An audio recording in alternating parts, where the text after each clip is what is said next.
You know why we're interested in this kind of thing?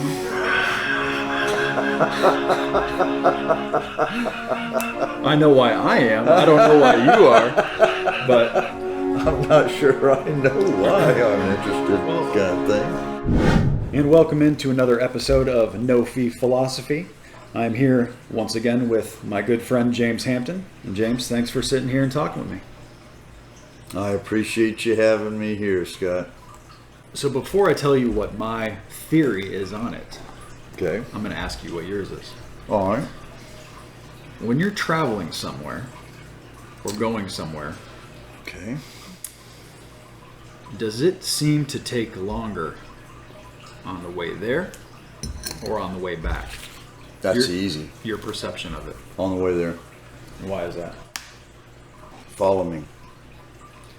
If you're staring at the fucking clock and you're aware of every second, time travels much slower than if you get occupied and involved in something and forget about time, right?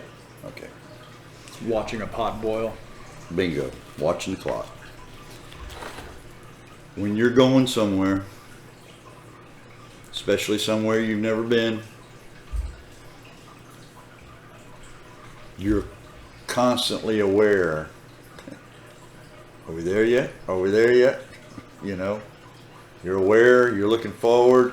I don't know how long it's going to be. I'm aware of it. Well, how much longer is it going to be? You're aware of your time. When you're coming home, you know where you're going. Would it also apply? I agree with you. It's just something that I've been noticing is on my way back from whatever it is, it just seems to go by so much quicker. So what if we remove the aspect of not knowing where you're going? Let's pretend you're going somewhere you do know where you're going. Let's say to dinner. Remove all of it. It's simply a matter of when you're aware of the time. Back to the watch clock. Now I'll give you, if you want to talk about time, I'll give you, how about this as a paradox? When you spend a week full of adventure, go on vacation, something different every day, while you're experiencing that, it seems like you've been there a month. I mean, time goes by so quick when you're enjoying yourself. All of a sudden it's time to go back home. But when you look back on that, it seems like, man, you just did so much. The opposite is true. If you have a week that you're not doing anything, it seems to drag, you're bored, it drags on, time is interminable, but when you look back on that week, you don't remember anything about it. So it seems like it went by quick when you look back on it, not when you were going through it. The opposite is true, is time seems to fly by when you're having fun, but when you look back on it, man, it seems like you were there a month, you did so much. Right. So if we go back to whatever the example is, I think they all have a similar theme here, and that goes into my theory on it. For example, the dinner, going out to dinner, someplace you already know, a restaurant that you know how to get to, so it's not a matter of where do I need to go, what landmarks do I need to look for, etc. You know where to go. I think the common denominator in whatever the situation is, on your route to doing it, there is a driving force.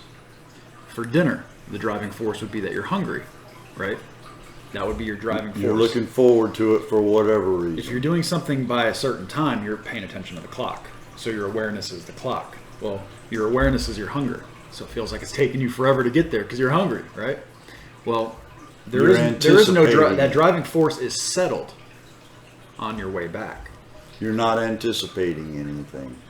So I kind of capitulated it and called it the way back phenomenon, because I started noticing how much less time the experience was of coming back from something versus going to it.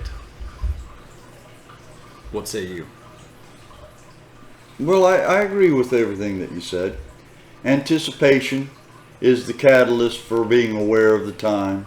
Does it deduce to the driving force that I described, or what would you call it? Or do you think it's something different? Well, I awareness. think that the hunger and or the anticipation is the driving force, right? Right. So regardless of why you're anticipating it. It's basically expectations Expectations, anticipation. in different forms. Right. That is the driving force. Right. And then when you don't have that, When you're satisfied and you're coming back and you don't have the anticipation, you're less aware of time. right, still goes by the same according to the clock, but your perception of it. Back to everything is based on basic principles. Once you understand those basic principles, you can apply them to everything. Right.